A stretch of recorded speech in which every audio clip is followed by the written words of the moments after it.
Игры стран БРИКС. Участники из 90 стран открывают для себя Россию и Татарстан. Зажгутся ли новые спортивные звезды? Озвучим районы Татарстана, которые не хотят жить красиво. И, наконец, всероссийский сельский сабантуй в самом татарском селе Пермского края. Люди, явления, события, которые привлекли внимание нашей команды на этой неделе. Здравствуйте, в эфире «7 дней», в студии Ильшат Аминов. Смотрите сегодня. Уже каждый практически из нас это человек, который был в той или иной ситуации, которая угрожала жизни. Все ребята абсолютно герои, все выполняют свою задачу. Награды героям в День России. Кто они, герои нашего времени? Так тепло нас встретили, нашу страну, нашу республику. Тонкость, вот этот нерв, который есть на таких соревнованиях, он обязательно нужен. Станут ли игры БРИКС альтернативой Олимпиады и может ли спорт быть без политики? Марат Готов уланын біздің оғылыбызға да ердемі бик зор. Мәңгілік деп айтерлік темір бетон 27 көпіртілген. Своим отношением, душой ты должен уметь проникнуть в душу молодого человека, детей, самых маленьких. Большой юбилей, прогрессивные идеи и большое сердце.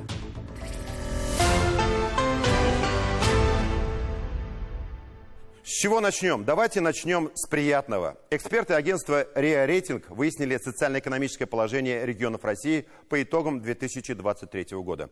Итоговый балл рассчитывается исходя из показателей объема и эффективности экономики, бюджетной и социальной сферы. Посмотрим двадцатку. На первом месте традиционно Москва, на втором Санкт-Петербург. Это понятно. На третьем Татарстан, наша республика. Далее Ханты-Мансийский округ и Московская область. Курортный Краснодарский край и Ленинградскую область ниже. Сразу поясню. Показатели этого интегрального рейтинга говорят о том, где в России жить хорошо.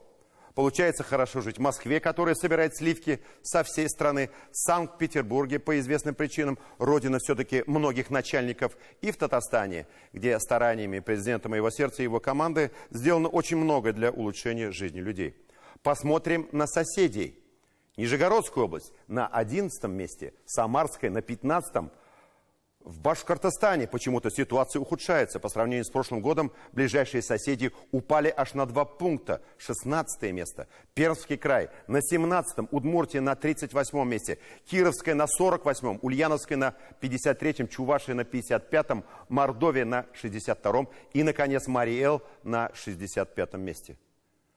То есть пересекаете границу нашей республики, и ваше благополучие, пусть соседи не обижаются, падает сразу в несколько раз.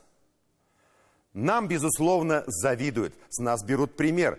И вкладывающий огромные средства в свой пиар телеграм-канала глава Нижегородской области Глеб Никитин и часто болезненно реагирующий на наши успехи друг башкир Ради Хабиров, который недавно на Петербургском экономическом форуме, говоря о рейтинге инвестиционной привлекательности регионов, пошутил, что Башкортостан получил 3, а Татарстан 2. И это о втором лидирующем месте нашей республики. Очень своеобразно переносит достижения Татарстана Ради Фаритович. И соперничать хочется, и силенок не хватает. Поэтому, наверное, такие немножко детские реакции. Впрочем, в соревновательном духе нет ничего плохого, если он на благо, а не на разрушение. Улучшение благосостояния жизни людей в Татарстане – это результат планомерной постоянной работы. На это потребовались десятилетия. От проектов ликвидации ветхого жилья, сплошной газификации Ментимира Шаймиева до десятков республиканских программ Рустама Минниханова, который сегодня буквально держит на личном контроле все основные вопросы развития Республики Татарстан, и для которого не существует ни праздников, ни выходных. Такой же распорядок у всех чиновников и руководителей, кто с ним работает. На прошлой неделе на субботнем совещании в Доме правительства Рустам Минниханов жестко раскритиковал некоторые районы республики за ненадлежащее отношение к большим и важным социальным программам. Речь шла о парках, скверах и дворах, построенных и созданных для людей, где выявлено большое количество нарушений: вандализм, мусор, испорченное оборудование. Давайте послушаем. Но люди же не должны страдать. Мы же хотим людям сделать что-то доброе, приятное. Программа должна работать. Если есть у нас вопросы к главам, лучше с главой разберемся, чем наказывать район. Там, где вот нормальные люди, где хорошо все это организовано, рахматсуждена башканы. Все благодарят. Это другое качество жизни. Это другая культура наших людей. В черный список попали Алексеевский район, глава Сергей Демидов, Атнинский, глава Габдулахат Хакимов, Камско-Устинский, глава Наиль Вазыхов, Лениногорский, глава Рагат Хусаинов, Сармановский, глава Фарид Хуснуллин, Тичушский, глава Рамис Сафиулов и Черемшанский район, глава Рамиль Айбатов. В этих районах не хотят или не могут поддерживать красоту. Раис республики дал время руководителям районов устранить все недочеты до 12 июня. Однако, почему вообще об этом пришлось говорить? Давать какие-то сроки? Общественное пространство – это сегодня уже атмосфера, качество жизни, культура жизни человека. Почему это априори не заложено в нашем сознании? Почему некоторые люди не ценят и не пытаются сохранить эту культуру, а хотят все разрушить и вернуться в первобытное состояние? Наши корреспонденты Диляра Юсупова и Рания Абдрахманова съездили в районы Татарстана. И вот что они увидели.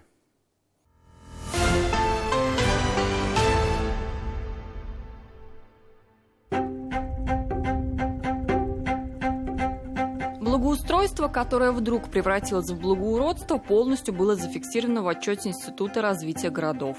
Каждое фото – улика, тут и вандальные надписи, отсутствие песка в песочнице, заваленные туалеты и груды мусора. Немного не доделали, тут забыли, там упустили из виду. Как так получилось, что то, что должно украшать, стало поводом для безобразия? И начнем мы сегодня с самого отдаленного от Казани города, который попал в черный список, это Лениногорск. Основных претензий было несколько. Одна из них – это неработающие фонтаны. Сегодня они волшебным образом заработали. И давайте поинтересуемся у руководителей исполкома Лениногорского района. Расскажите, как быстро вам удалось решить эту проблему? Да, действительно, проблема была. И то, что было озвучено, мы ее решили в этот же день. Все наши фонтаны, в том числе этот фонтан, по которому было замечание, оно было запущено. То есть работа была проведена. Да, и вот второй недочет, да, тоже с чем это было связано? Да, второй недочет он был, это совершенно верно. Одна из комнат была закрыта в связи с тем, что она была не убрана. На сегодняшний день все общественные туалеты у нас открыты. Сама парковая зона многолюдная, обожаема детьми. Мастер-классы, творческие вечера, публичные лекции. Не парк, а целый общественно-пространственный коворкинг. Здесь приятно отдыхать, потому что создана концертная площадка. У нас сейчас дан старт в культурной среде, то есть каждую субботу здесь проходят концерты, какая-то анимация для детей. И мы с удовольствием посещаем это место. В администрации объясняют, да, виноваты, где-то упустили, но бороться с обществом не всегда просто. Зачастую сами гости ведут себя дико. Могут и скамейку вырвать с корнем, и мусор накидать рядом с пустыми урнами. Благоустройство и содержание парков – это непосредственная наша работа, наших подрядных организаций, которые заходят и выигрывают аукционы. Ну и, конечно же, мне хотелось бы обратиться к нашим жителям, чтобы они тоже бережно относились к нашим паркам, скверам. Это ведь наше общее, и мы должны сохранить это для наших детей, внуков и для нас самих. Проблема подросткового вандализма оказалась массовой чуть ли не в каждом районе. Так в Черемшане было вот так, а стало так. Оказалось, после критики Раис Республики успеть можно все, даже если срок всего 2 дня. И рабочие, и деньги нашлись. Черемшанский район, парк Озерный. Они тоже попали в черный список по итогам субботнего совещания. Им дали срок до 12 июня, чтобы устранить нарушения. Сегодня мы пишемся 11 июня, и работы стартовали буквально на наших глазах. Тут же появились рабочие камеры по всему периметру. Единственной болевой точкой, которая остается, это вот это озеро. У нас, как вы сами видите, пропадает вода. Сейчас мы ищем техническое решение. В этом году заявились на грант. Вода уходит. Надо, во-первых, изоляцию берегов и дна сделать, и вариант подпитки. Тут и много финансовых средств потребуется, чтобы восстановить это озеро. Озеро, конечно, следует привести в порядок. Оно символ этого парка. Он так и называется – Озерный парк. Теперь камера повернута на территорию парка. Лишнюю траву скосили, но почему только сейчас? Еще один район вблизи Черемшанского – это Новошишминский. Они, кстати, в антирейтинг не попали, но некоторые замечания к ним все же были. Снова вандализм. Рисунки и надписи обнаружили вот на подобных беседках, так называемых перголах. Но в целом, если пройтись по парку, то явных недочетов не наблюдается. Скамейки, зеленые зоны и отсутствие мусора – это плюс.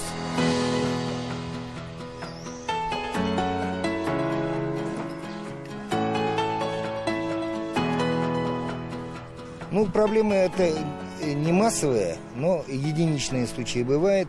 Для предотвращения данных случаев, значит, у нас ежедневно патрулирование ДНД и форпост организован, вечерами проходит. Ну и, соответственно, значит, патрульные машины, значит, отдела внутренних дел для, значит, поддержания правопорядка проезжают, патрулируют данную территорию. Еще одна проблема – мусор, нагрузка на районы, особенно если это туристические зоны большая. Жесткий дефицит кадров тоже влияет. Где-то не хватает людей, где-то времени. Моя коллега Рания Абдрахманова тоже съездила в несколько районов и осмотрела парки. Передаю ей слово.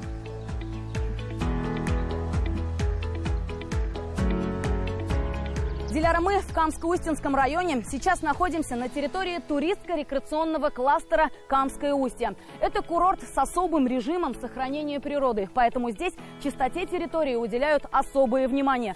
Вот, например, сразу у входа можно увидеть такую мусорную площадку, вокруг которой сегодня, кроме зеленых насаждений, ничего нет.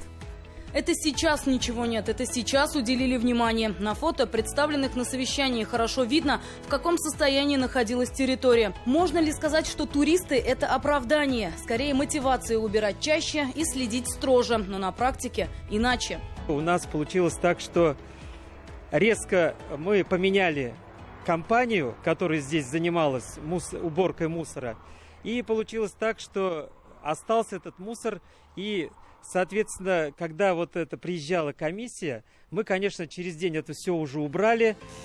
Так получилось, так вышло. Но они хотя бы убрали. Были и те, кто либо не внял наказу, либо не успел. А это уже город Тетюши. Специалистами Института развития городов. И здесь обнаружены некоторые нарушения. В частности, например, на городском пруду были разбиты светильники, не работал фонтан, а также вандалами разукрашены малые архитектурные формы.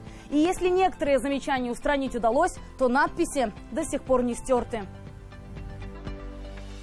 Сложность в материале. С дерева не сотрешь, дерево просто не закрасишь. А вот качели, которые еще недавно были сломаны. Фонари заменили, с фонтанами пока наполовину. Один фонтан запустили, а вот другой на городском пруду так и стоит без воды. Там этого фонтана немножко сложная конструкция, и у нас нет таких специалистов, которые занимаются его обслуживанием. То есть, когда получается своими силами, мы его восстанавливаем. Но пока в настоящий момент наш электрик не смог его подключить.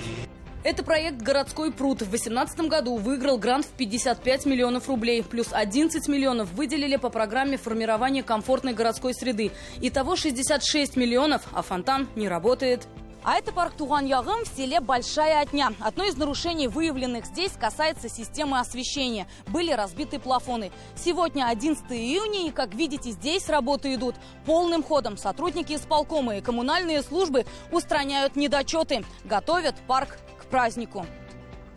Помимо плафонов, здесь также не работал фонтан. В администрации объясняют, он перестал работать именно в тот момент, когда приехала проверка. Какое совпадение? Когда они приезжали, это было время, так скажем, отдыха насосов фонтана, поэтому он работает у нас в режиме, то есть он некоторое время останавливается, некоторое время работает, поэтому, когда они приезжали, было такое время.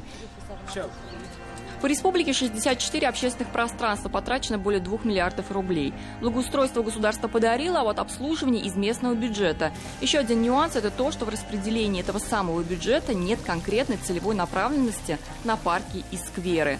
Тем не менее, нарушения, которые были выявлены, уж очень просты для исправления. В чем проблема? Пока мы не будем ценить то, что имеем сейчас, ценить потом уже будет нечего. Диляра Юсупова, Рания Абдрахманова, Роман Безменов, Адель Миндубаев, Рамзиль Гарипов. 7 дней.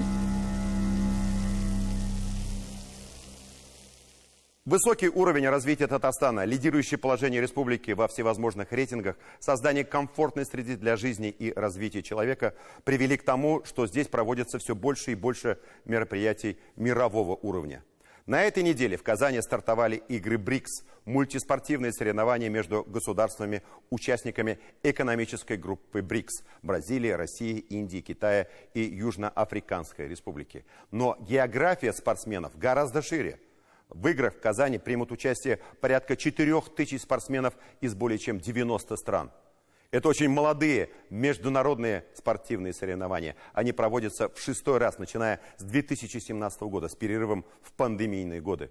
После успеха первых игр БРИКС было принято решение расширить традиционную программу спортивных игр и включить в нее национальные виды спорта стран-участниц. В этом году, например, в программе «Борьба на поясах» «Крэш». Соревнования по этому виду спорта пройдут на предстоящей неделе и будут транслироваться на канале ТНВ. Не пропустите! Всего состязания пройдут по 27 видам спорта. Они будут проходить в столице Татарстана на 17 спортивных объектах 12 дней. Спортсмены разыграют 387 комплектов медалей.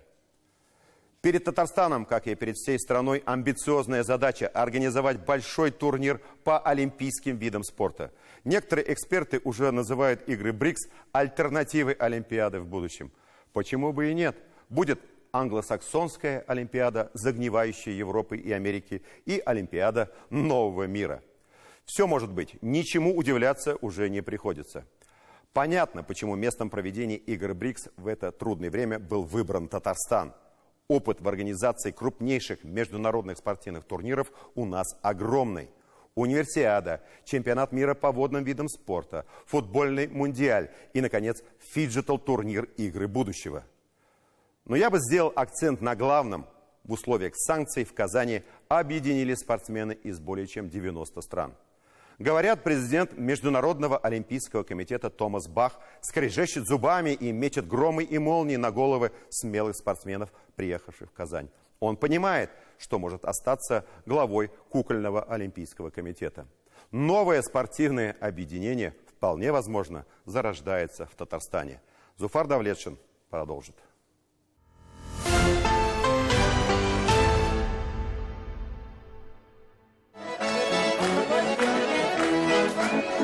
Правильный настрой – главное и в спорте, и в гостеприимстве. Еще есть в мире люди, не пробовавшие татарский десерт чак-чак в Казанском аэропорту. А есть и те, кто готов снова и снова вкушать его вместе с хлебом с солью. Так встречают в Казани дорогих гостей, которые отвечают взаимностью. Мы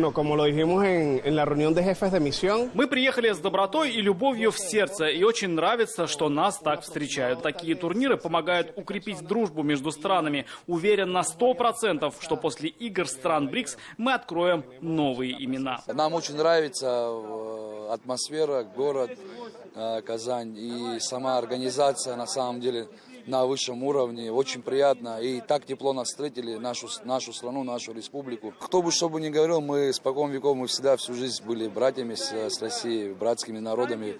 Веками у нас наши традиции, обычаи. И мы всегда вместе и будем вместе. Командный дух на церемонии открытия игр БРИКС. Причем под командой имеются в виду не только представители сборной страны, а в целом спортивная семья участников, организаторов, волонтеров, словом, всех причастных. Сколько раз говорите «здравствуйте», сколько людей вообще встречаете? 100 раз точно уже сказали, да. За полчаса. Мы как бы должны активировать это настроение у людей, чтобы они радостно приходили на церемонию. Приносит удовольствие такое, что словами не передать. Тебе приятно радовать людей. Ты отдаешь эту радость, и они отдают радость тебе в ответ. Особый случай, когда открытие международных спортивных состязаний происходит в День России.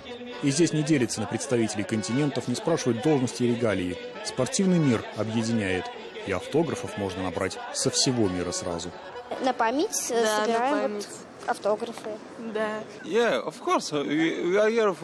Конечно, мы надеемся на победу. Думаем стать лучшими в бадминтоне, говорит спортсмен из африканской страны Мали. Между нашими странами хорошие отношения, и я вижу, что здесь очень хорошие условия для спортсменов. Художественный гимнаст из Таиланда признается, что про медали не думал, приехал за опытом. Мне нравится Россия и ее культура, люди.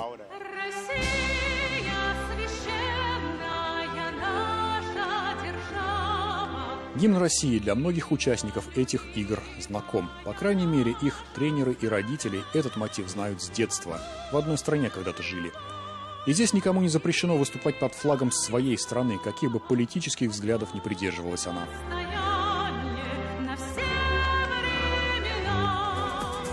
Абхазия! Абхазия! Афганистан! Афганистан! Франция! Франс! Германия! Germany! Великобритания! United Kingdom! Роль БРИКС в мировых делах стремительно растет. И потому уверен, что также будет расти и популярность, привлекательность игр, как в состязании свободных от политического вмешательства и давления. Участие большого количества спортсменов со всех уголков мира – это яркое и убедительное свидетельство, что спорт не имеет границ. Спорт вне политики. Игры БРИКС послужат укреплению сотрудничества между нашими странами и народами. Убежден, что игры пройдут в атмосфере дружбы, мира и согласия. Я хочу пожелать всем веры, надежды и любви. Ведь любовь к России и спорту нас объединяет. Успехов! Калинка, калинка, калинка моя, в саду ягода, малинка, малинка моя. Мы так соскучились по этим эмоциям, когда приезжают разные страны, когда приезжают разные команды, разные виды спорта. И все живут одним и тем же, и все готовятся к своим стартам. Вот этот вот тонкость, вот этот нерв, который есть на таких соревнованиях, он обязательно нужен. Ну и, конечно, психологию спортсменов нужно проверить, как они готовы, и готовы ли они справиться со стрессом на таком ответственном старте. Эмоции были повсюду. Уже в первый соревновательный день российские спортсмены показали, что они сильное звено в мировой спортивной цепи. Причем здесь не только именитые спортсмены, о которых чуть позже.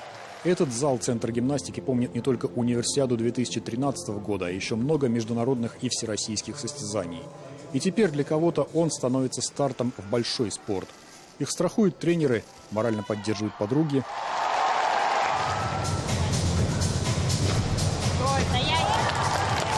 И папа с сестренкой приехали поболеть, поддержать юную гимнастку из Чебоксар Катю Андрееву, для которой это первые международные соревнования. Ну, гордость, конечно, за ребенка.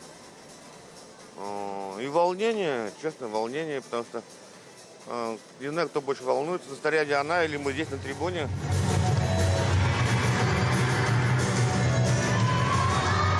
Подруга по команде Алена Глотова из Ульяновска тоже впервые на международной арене. Выступлением довольна. Неплохо. Подбили больные, но ничего, мы будем дальше работать, усложняться, и все получится.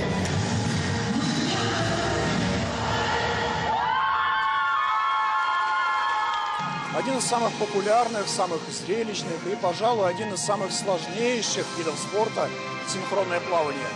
Трибуны полные, и на них, кстати, болельщики тоже, не только из России. 6 пар друг за другом показывали мастерство владения собой в воде. Таиланд, Беларусь, Узбекистан, Казахстан, Корейская Народно-Демократическая Республика. Россиянки завершали выступление в дуэтах и стали фейерверком на этом состязании, обратив внимание не только на купальники с изображением Чарли Чаплина.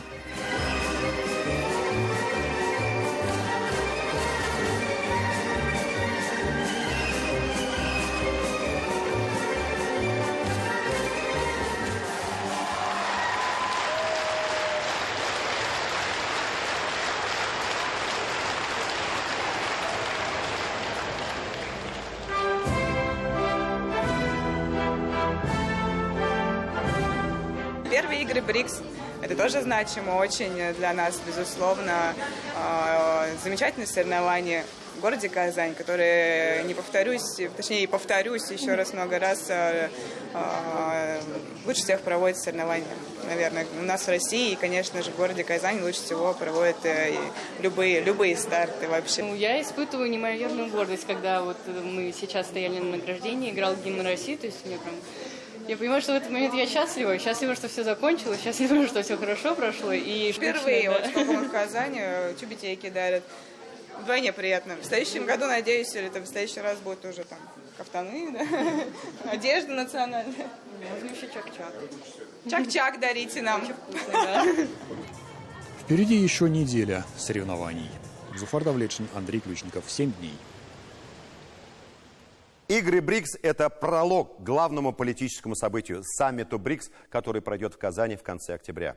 Сегодня эти события демонстрируют, что Россия мощная и открытая держава. И вклад Татарстана здесь огромный. В своем обращении к татарстанцам в честь Дня России Рустам Минниханов подчеркнул: республика является ярким примером гармоничного развития и вносит весомый вклад в укрепление суверенитета и могущества России. Сегодня тысячи татарстанцев защищают родину в ходе специальной военной операции, являясь достойными наследниками поколения победителей Великой Отечественной войны. Вся страна поддерживает наших героев.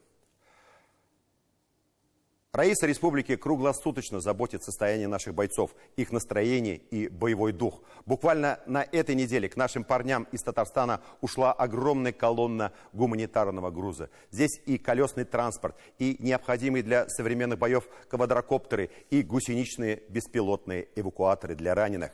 Помимо этого, традиционно боевые части татарстанцев на передовой посетила делегация республики, наградившая от имени Раиса отличившихся бойцов благодарственными письмами и медалями. А 12 июня, в День России, Рустам Минниханов лично награждал наших героев в Казанском Кремле.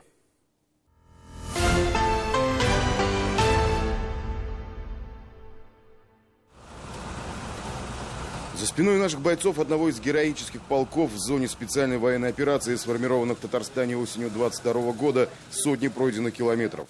Это расстояние кровью и потом преодолено в движении вперед в бесконечных штурмах, а также пройдено вдоль линии фронта, так как наших парней периодически перекидывают на ответственное направление, где необходимо выстоять в тяжелой обороне. Наши герои, вышедшие прямо с передовой на временную передышку, сегодня от имени Раисы Республики в честь Дня России были награждены благодарственными письмами за их непростую работу. Прибыл сюда для того, чтобы поблагодарить вас за службу и, соответственно, вручить вам именные благодарности от Раисы Республики Татарстан. С учетом поставленных задач у наших татарстанских парней работы стало значительно больше. С взятием Авдеевки наш полк, не сбивая набранного темпа, с тяжелыми боями в населенных пунктах, находящихся на пути, успешно продвинулся на десятки километров в сторону населенного пункта Очеретино. И все это в течение последних месяцев. Парни морально устали, соскучились по дому, но долг перед Родиной требует своего исполнения.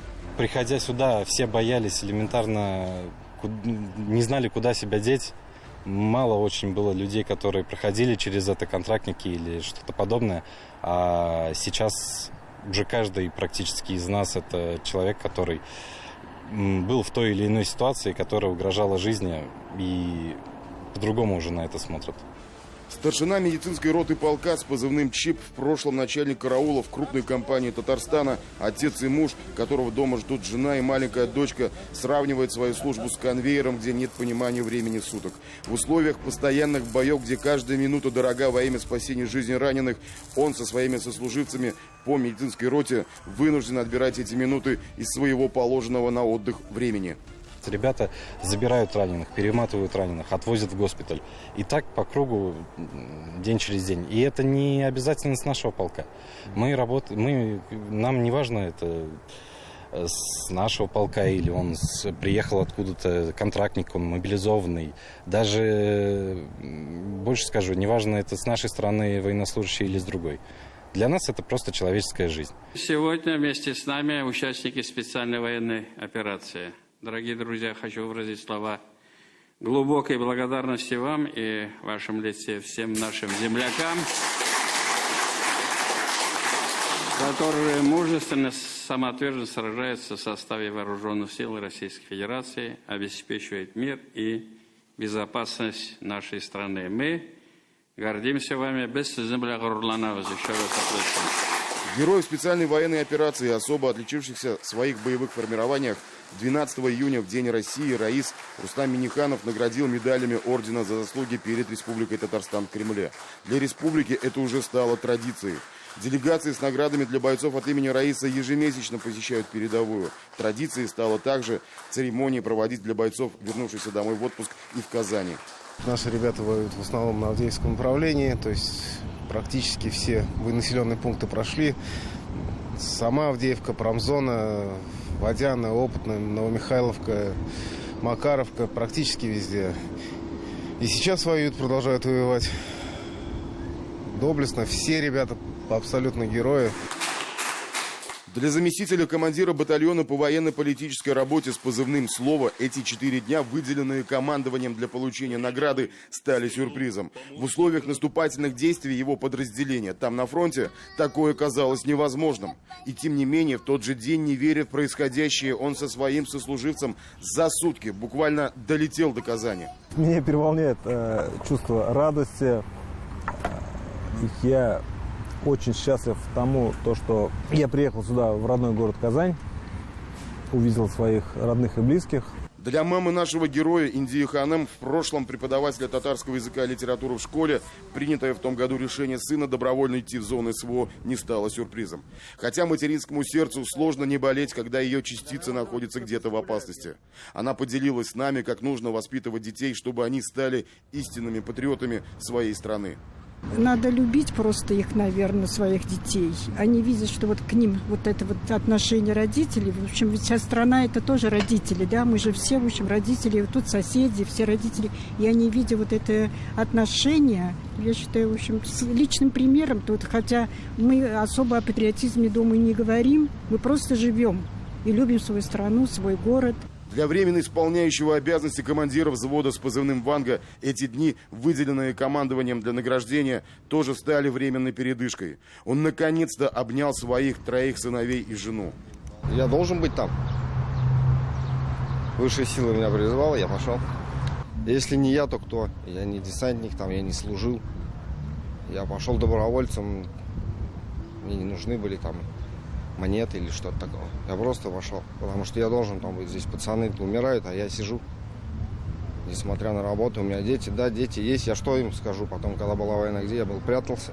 Я вчера говорила мужу, что есть отцы, есть папы, которые рядом с детьми, но толку от них нет вообще никакого.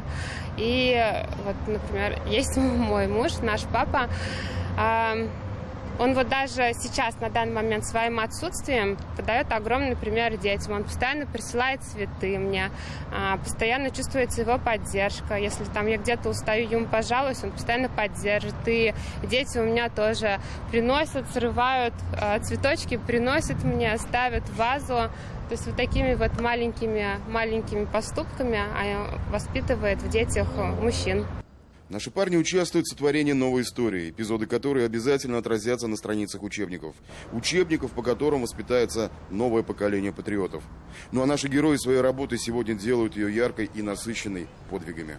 Ленар Валиулов, Булат Абдульманов, 7 дней. Жизнь продолжается, несмотря ни на что. Некоторые горячие головы предлагали в этом году отменить проведение сабантуев. Мол, сейчас не время праздновать. Но согласитесь, сабантуй – это прежде всего повод отметить наших передовых механизаторов, животноводов, всех работников сельского хозяйства. Работа у сельчан тяжелая, и термины сплошь военные, хлебный фронт, битва за урожай и так далее. Не можем мы их оставить без внимания. Главный сельский сабантуй в этом году, 14-й всероссийский, встречает самое, если можно так сказать, татарское село Пермского края – село Барда. Известно оно с 17 века, и здесь бережно и заботливо хранят исконные татарские народные традиции. Кстати, само название села Барда произошло по преданиям от уплывших гусей. А гусь у татар – одна из важнейших птиц. Символ рода предков, движения времени и верности традициям. Символ жизни в довольстве, символ возрождения, гостеприимства, взаимопомощи и домашнего уюта. Наш коллега Татьяна Тимошенко тоже отправилась в Пермский край на праздник и узнала, почему бардымская тюбетейка единственная в мире, почему сабантуй называют бардаджиен, и есть ли отличие между пермским и нашим сабантуем.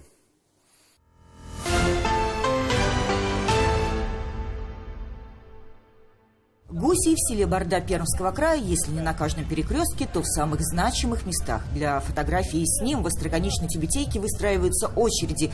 Гусь здесь не только символ рода, благополучия, наследственности, ритуальности, но и сам символ села. Да, гуси, вот люди, ну вот, наверное, рассказывали ведь, что изначально, говорит, гуси у меня уплыли, говорит, это у нас класс гусь, клазамакта. Козмакта так и называли. А потом спрашивают, сколько? Барда. Все уплыли, значит. Барда и Барда получилось. И здесь, насколько я понимаю, где-то тут остановились, тут и деревню основали. Да.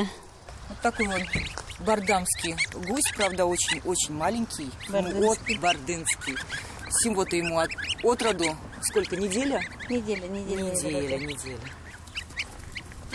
У Нурии Каримовны самое большое птицеводческое хозяйство в округе. Гусей около 500 голов. Подращивает, продает в частное подворье.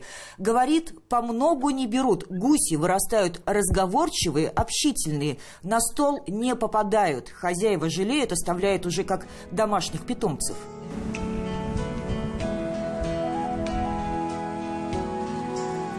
Село Барда в самой середине, на юге Пермского края. Районный центр. Его называют самым татарским селом. 60% населения, по последней переписи, причисляют себя именно к татарам, 25% к башкирам.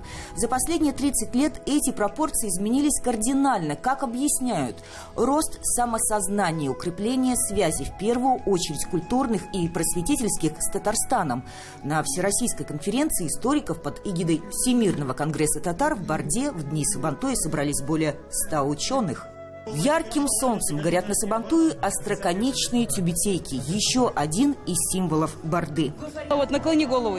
Смотрите, вот она, видите, сшита этими 4 клина. Это бардымская тюбетейка. Это конусом.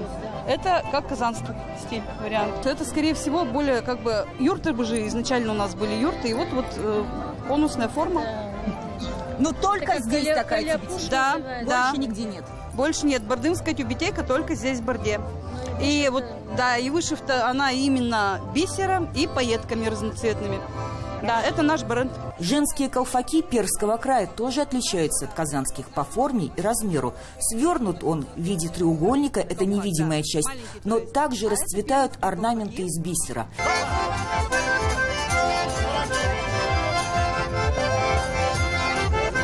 Сравнить, познакомиться, вспомнить мотивы, узоры, легенды и историю. Они ведь тоже могут быть рядом каждый день.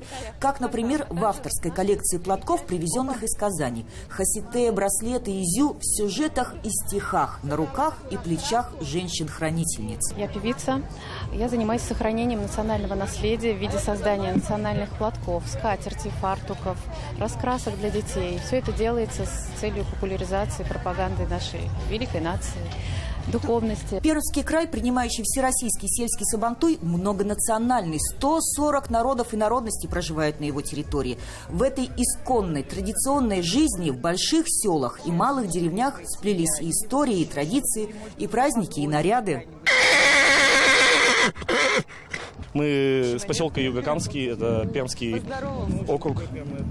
И там много татар проживает? Ну, наверное, 10% от 8 тысяч. Ага, а вы?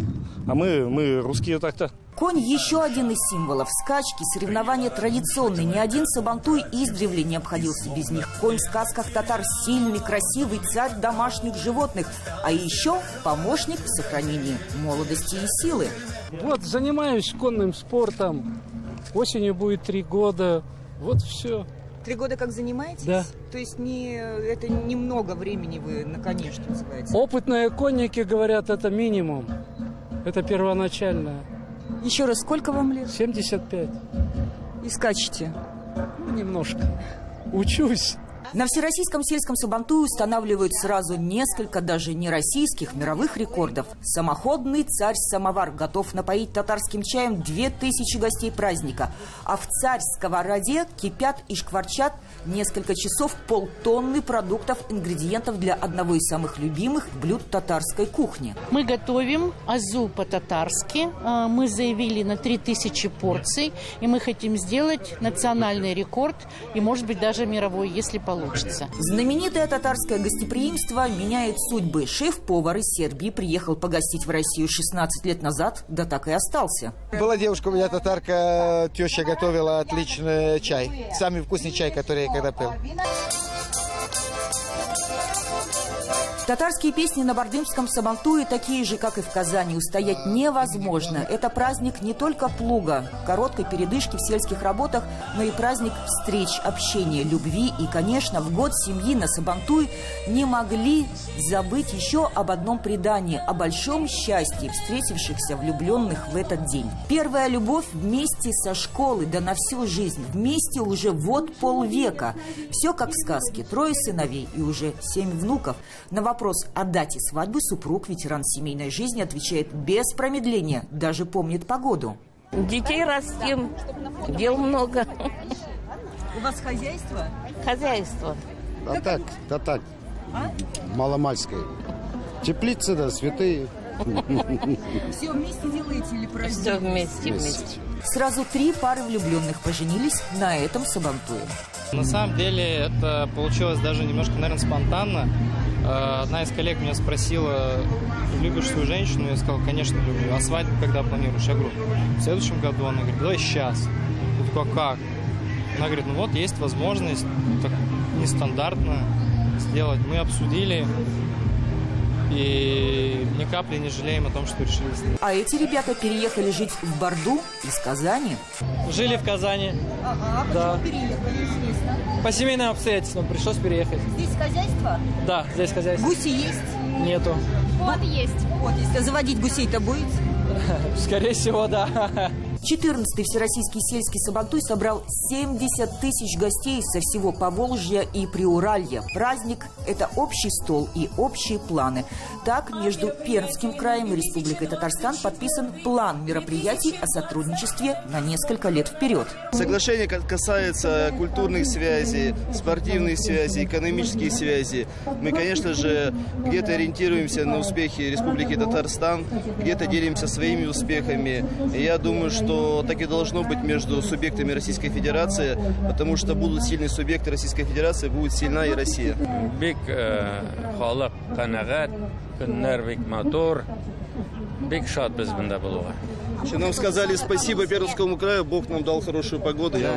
Праздник объединяет, праздник учит, праздник развивает. К сабантую в Барде готовились за 2 года. Отремонтировали дороги, построили ледовую арену, выстроили городской, по сути, концертный центр. Гостей приняли с размахом, как и принято на сабантуе, ведь это праздник один на всех. Там, может быть, какие-то отличия в нашем одеянии, в еде, но базово никаких отличий. Очень профессионально, очень грамотно все подготовлено, с учетом всех традиций.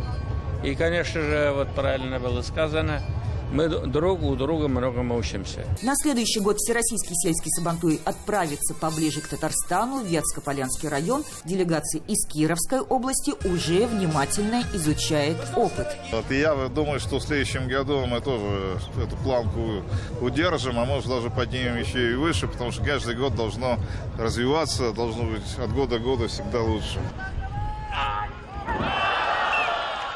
Всероссийский сельский сабантуй всегда один из самых искренних. Праздник гостеприимства, веселья и всегда соревнования в успешности, ловкости, силе. И в этом году главный приз в одних из самых главных соревнований в борьбе кареш отправился в Татарстан, в Заинск. Татьяна Тимошенко, Булат Абдульманов, 7 дней. Мы продолжим нашу программу через пару минут. Смотрите далее. Марат Готов уланан безнең авылыбызга да ярдәме бик зор. Мәңгелек әйтерлек тимер бетон 27 күпер төзелде. Своим отношением, душой ты должен уметь проникнуть в душу молодого человека, детей самых-самых маленьких. Большой юбилей, прогрессивные идеи и большое сердце.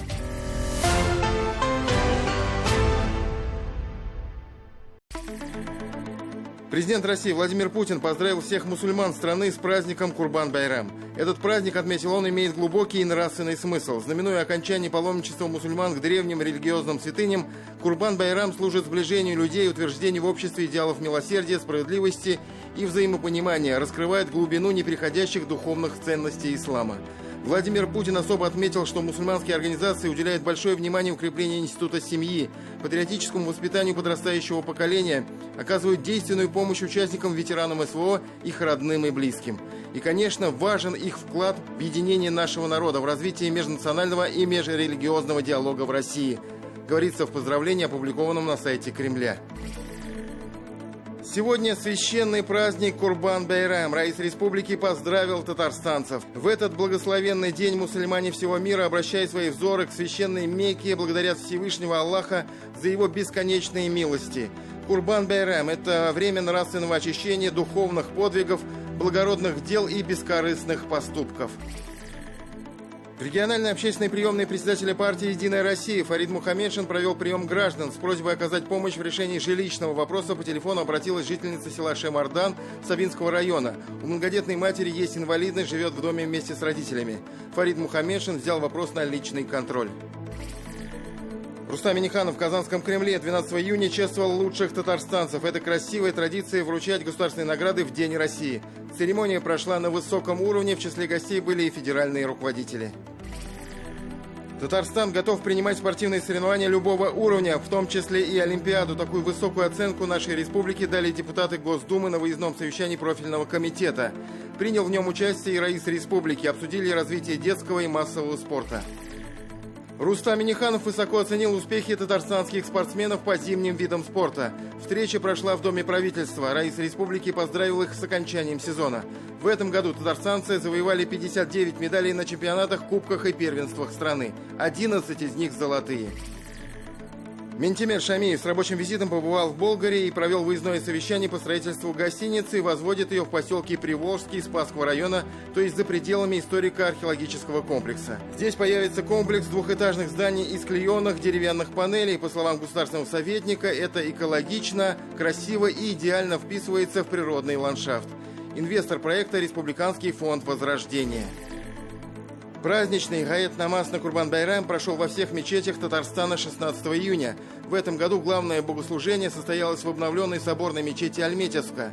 С 2 ночи началось чтение сур священного Корана, с половины 3-го праздничный вагаз, с 3 утра гаэт-намаз. Также в Казани открылся Курбан-фест на Казанской набережной. В этом году фестиваль посвящен Году семьи.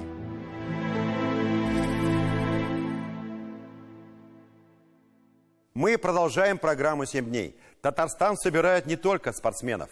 Не поверите, у нас прошли международные соревнования бригад электромонтеров тюркоязычных стран. Состязания удивительные и уникальные.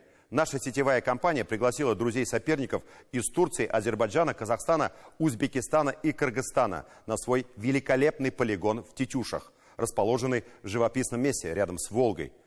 Организаторы, что называется, попали в десятку. На протяжении нескольких дней у команд была возможность не только выявить сильнейшего в своей компетенции, обменяться опытом и знаниями, но и познакомиться с Татарстаном, побывать в наших старинных городах – Казани, Тетюшах, Болгаре. Причем для общения энергетикам не нужен был переводчик, говорили на своих родных тюркских языках и прекрасно понимали друг друга. К тому же выяснилось, что у нас не только общие корни в языках и культуре, но и схожие традиции и стандарты в энергетике.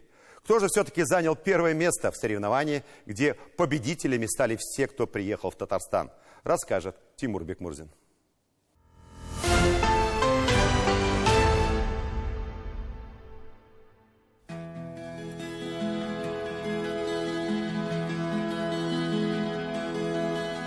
Помните, как у Леонида Филатова в его эпохальном «Про Федота Стрельца»: «Мне б для отдыха души подошли бы тетюши, там и в смысле медицины травы больно хороши». Говорить о невероятно притягательных и живописных здешних местах можно до бесконечности. Тетюши – город старинный, хлебосольный, купеческий, расположенный на Волге, на самом высоком ее берегу в Татарстане. И учебно-тренировочный полигон сетевой компании сегодня точно мог бы легко вписаться в многочисленные туристические маршруты, настолько здесь красиво. Но сейчас не об этом. Полигон существует с советских времен и выполняет свою функциональную задачу. И то, что татарстанским энергетикам, а точнее специалистам буинских электрических сетей, удалось превратить его в современнейший, комфортный комплекс с тренажерами, аудиториями, своими улицами, такой мини-энергогородок, удобный как для занятий, тренировок, внутренних соревнований, так и для проведения международных стартов, большая удача. Ваш полигон в самом красивом месте. Это райское место. Впечатление очень приятный, очень хороший, нам у вас очень нравится. Очень красивый полигон. Времени было потрачено, конечно, очень много, еще больше вложено сил и души. С каждым годом становится все лучше, технологичнее. Вот из последних новшеств введенных здесь уже возможно проведение этапов работ под напряжением. Ваше мастерство намного улучшится, конечно. На русском мы говорим «добро пожаловать», на татарском говорим «рахим итегес», на азербайджанском «хош гүлденес», на казахском «хош келденес». Очень приятно видеть вас. На кыргызском «хош келингес». И снова отдадим должное организаторам соревнований. Они не стали усложнять программу, подгонять этапы, что называется, под себя, а скорее наоборот, максимально упростили ее, постарались сделать так, чтобы удобно было всем участникам, большинство из которых, к примеру, пока не освоили работы под напряжением, в отличие от наших электромонтеров.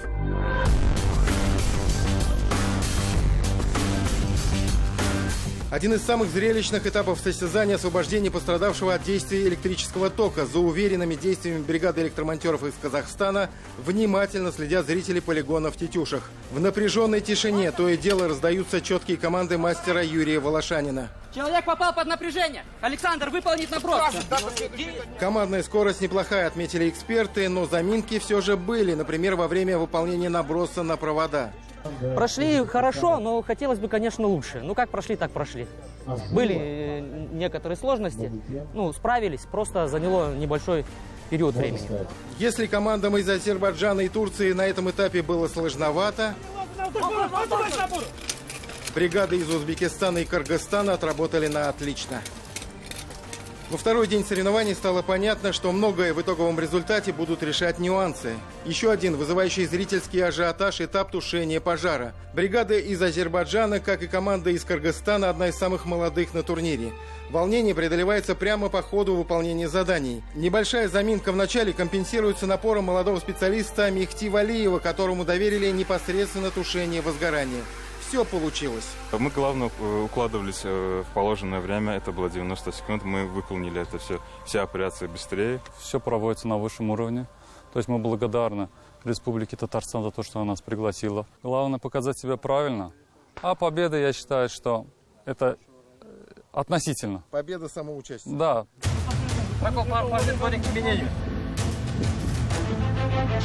Мы рассчитываем только на победу, конечно. Приехали издалека, думаем выиграть. Команда из Узбекистана также приехала в Тетюши только за победой. Настрой помогает сосредоточиться в напряженные моменты и выплеснуть все силы и эмоции, когда время идет на доли секунды. У ребят тоже настроение хорошее. И мы за 55 секунд выполнили вот эту работу.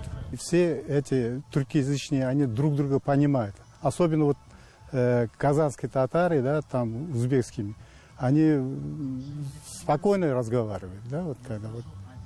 Мы сегодня встретили вот азербайджанцев, казахов, киргизов, и с ними тоже общаться очень легко. 14, 15, 16. Этап, когда бригада должна быстро оживить пострадавшего от электрического тока человека, в этой роли выступает манекен Гоша. И здесь также свои эмоции, напряжение, волнение даже у опытной команды из Татарстана.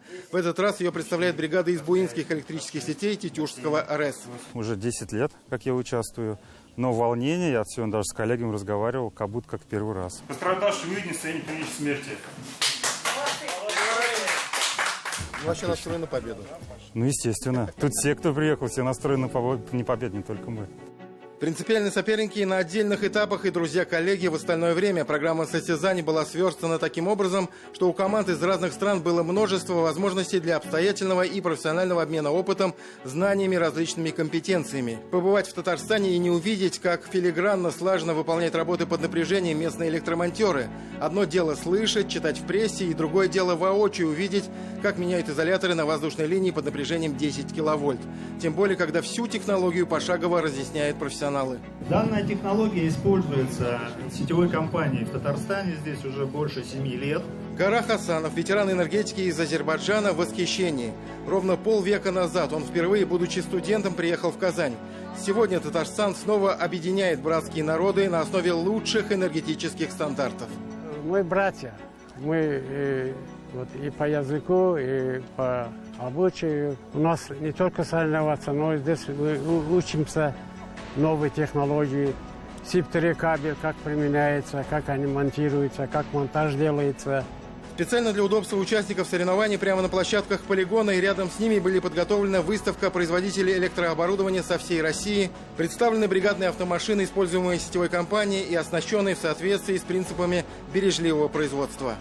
Сегодня полигон в Сетюшах стал не только местом проведения соревнований лучших бригад из туркоязычных стран, но и местом, где демонстрируются последние новинки оборудования в области работ под напряжением. Вот этот гидроподъемник с изолированным звеном китайского производства стал объектом пристального внимания, скажу по секрету, не только нашей сетевой компании, но и коллег из других стран. Республика Татарстан поразила красотой и гостеприимством. Волга удивительная и величественная. А сами соревнования, которые удалось посмотреть, оставили незабываемые впечатления. Но наша цель здесь еще и налаживание связей и сотрудничество с сетевой компанией и другими. Самое главное в данных соревнованиях – это, конечно же, обмен опытом, общение, знакомство. Данные соревнования профмастерства, они всегда пропагандируют именно цель повышения именно квалификации самого работника. Очень понравились состязания, хоть и было непросто, особенно на первом этапе, когда нужно было оказывать помощь пострадавшему, мы это делали впервые. Отмечу блестящую организацию и великолепный полигон. Наши искренние слова признательности Татарстану и его народу. Наверное, это были самые сложные соревнования для организаторов и судей в плане беспристрастного фиксирования самих результатов. Третье место разделили между собой команды из Азербайджана и Турции. Второе – Татарстана и Казахстана. Первое – Узбекистана и Кыргызстана. Еще одно приятное событие – передача символического ключа стране-хозяйки следующих соревнований. Будущие игры электромонтеров из туркоязычных стран точно состоятся, и эстафету у нас принимает Узбекистан. И это будут, можно не сомневаться, такие же братские, увлекательные и полезные состязания, без проигравших. Тимур Бекмурзин, Владислав Поташников и Александр Лобанов. 7 дней.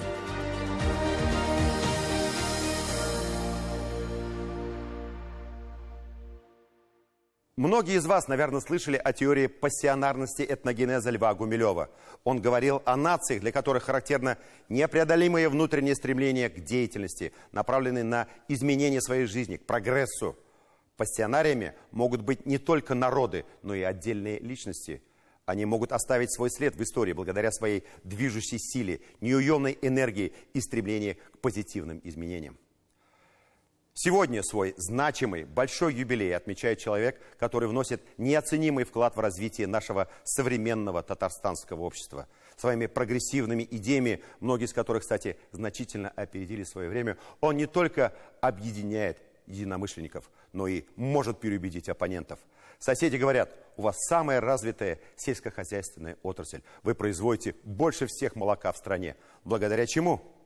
Вы скажете: благодаря лизингам, грантам, субсидиям, поддержке фермеров, малого и среднего бизнеса, внедрению самых современных технологий и многому другому. Это правильно.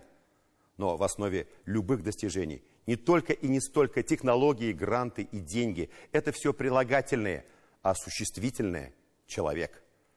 Мы уже говорили сегодня в начале программы, что Татарстан занимает лидирующие позиции в стране по многим направлениям развития, в том числе и в сельскохозяйственной отрасли. Это стало возможным еще и потому, что среди нас есть настоящие пассионарии, которые хотят и делают этот мир лучше, живущие для людей. Это стало возможным благодаря тому, что базу современного сельского хозяйства республики создавал такой человек, как Марат Готович Ахметов. Удивительно талантливый, разносторонний, трудолюбивый человек. Не побоюсь этого слова, великий сын татарского народа.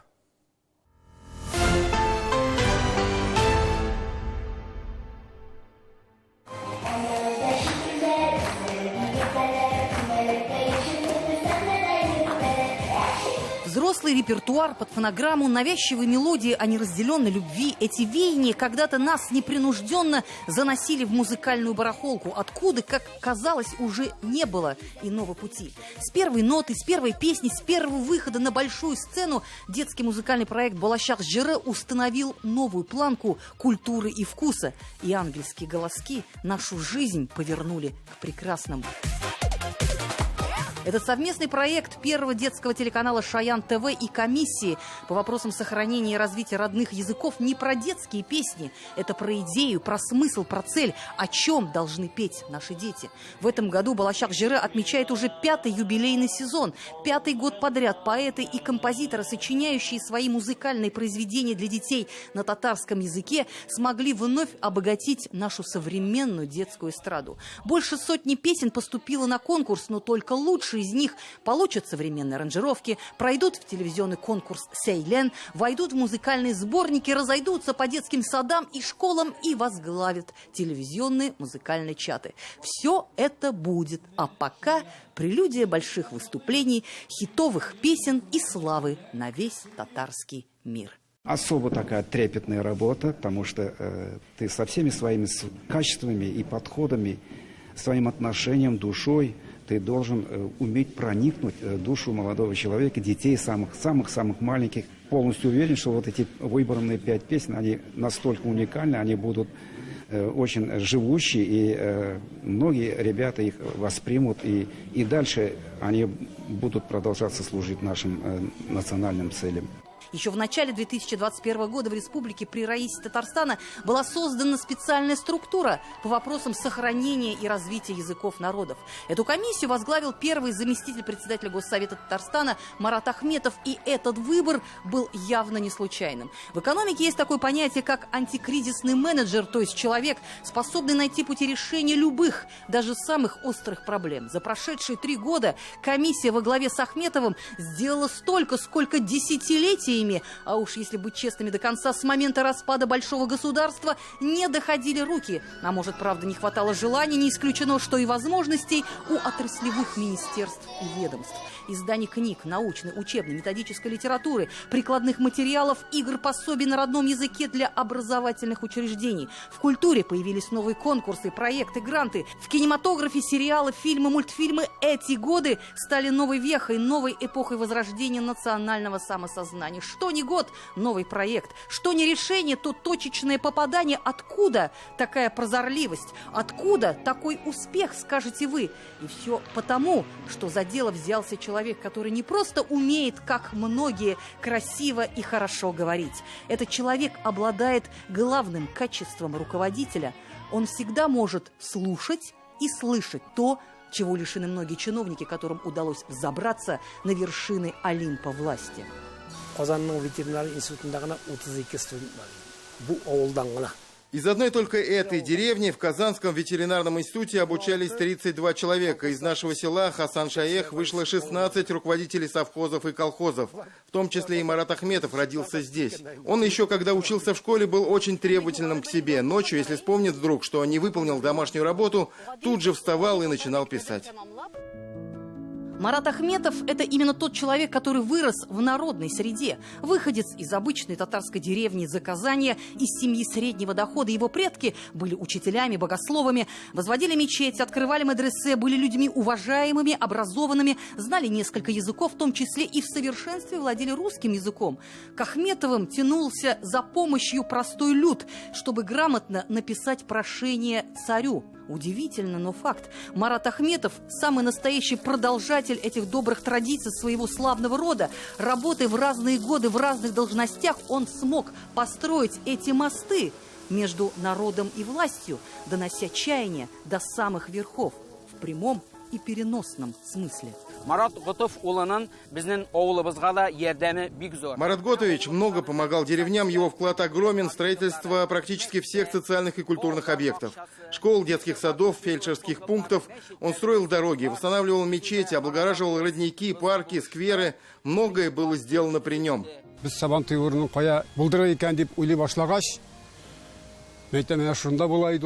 в 1997 году в районном центре Балтаси начали искать место для Сабантуя. Тогда еще никто не знал о таком понятии, как общественное пространство.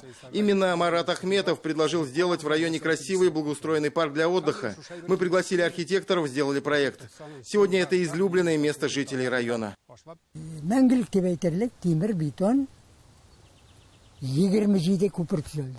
27 мостов было построено в Высокогорском районе. Железобетонные сооружения более 100 метров длиной. Один мост вообще 189 метров. В наших краях много родников и рек. Раньше люди страдали от наводнений, а со строительством мостов мы забыли об этой проблеме навсегда. Газ из Уренгоя в район пришел во времена его руководства. Какое же это было счастье для людей. Будучи министром сельского хозяйства, Марат Ахметов понимал, что людям мало дать просто рыбу. Нужна еще и удочка, чтобы был улов хороший. Качественные условия жизни, современная инфраструктура, конечно, может продлить жизнь деревни, но важнее работа. Фермеры, предприниматели, хозяйства больших и малых форм. Именно благодаря Ахметову в Татарстане заработали многочисленные программы по поддержке сельхозотрасли, кредиты, гранты, субсидии. Хочешь жить и работать?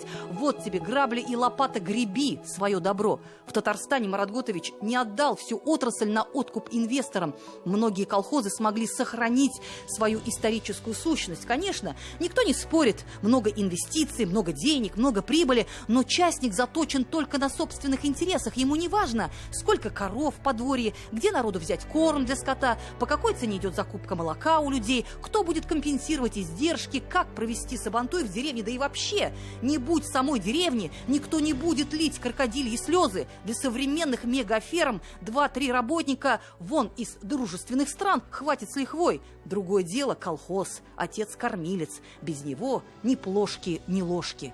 Районда без таких в хозяйстве бригена қалдық біз, инвесторлар. Біз соның етін тірлеу қазығында.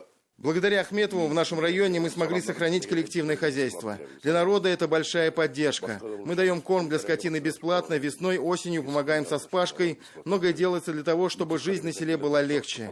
Поэтому наша деревня живет, люди держат скотину, у них есть опора.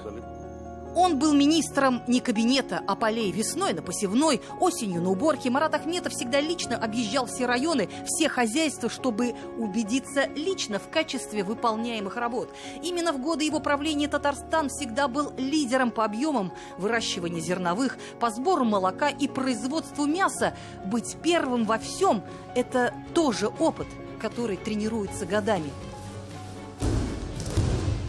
Еще во времена учебы в ветеринарном институте Ахметов и сам не раз становился абсолютным батыром Сабантуя. Позже именно ему, бывшему спортсмену, человеку с железной волей и закалкой, поручат возглавить сразу 2 федерации по национальной борьбе крэш и по борьбе на поясах. Сегодня практически в каждом городе и в малых, и в больших деревнях работают клубы, школы, секции по борьбе крэш. Занятия, формы бесплатные. Сборы, соревнования, матпомощь, полный соцпакет. Федерация все расходы берет на себя, залы оборудованы. Никаких легионеров, покупных тренеров. Растят своих. Вот она, самая гуманная форма спорта высших достижений. Футболисты, хоккеисты тихо сопят в сторонке. Десятки тысяч детей привлечены в этот вид, который учит быть сильным, ловким, умелым, бороться до конца, до чемпионского титула.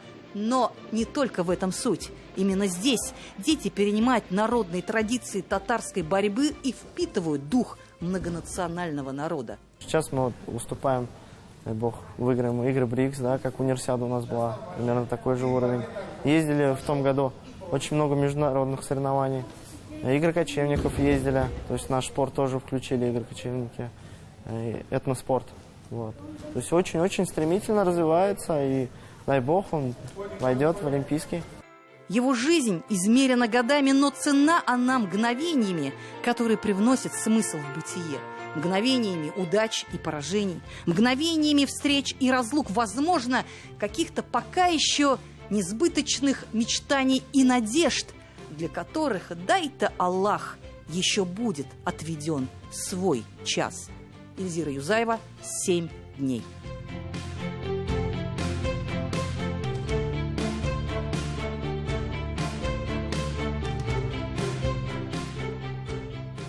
на этом у нас все. Всем наилучшие пожелания. Баргызгада ин изготеляклер. И да, конечно же, поздравим медицинских работников с профессиональным праздником. Самое главное, вы позволяете нам быть счастливыми. Встретимся через неделю. До свидания.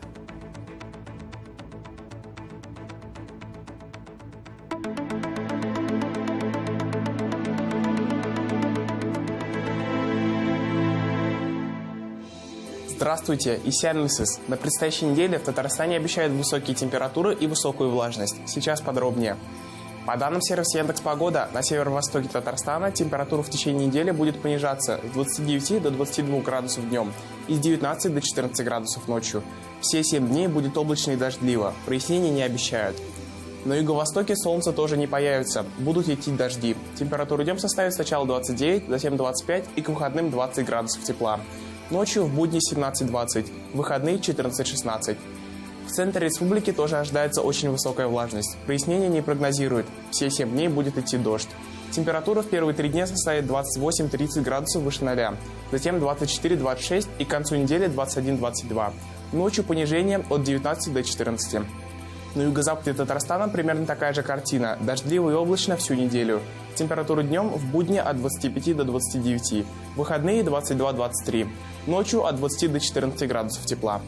На северо-западе республики и в столице Татарстана солнце тоже не появится. Каждый день обещают дожди. Температура днем сначала 29-27, затем 25-22. Ночью сначала 21-22, затем 14-17. Это все о погоде на ближайшие 7 дней. Хорошего настроения. Всего доброго.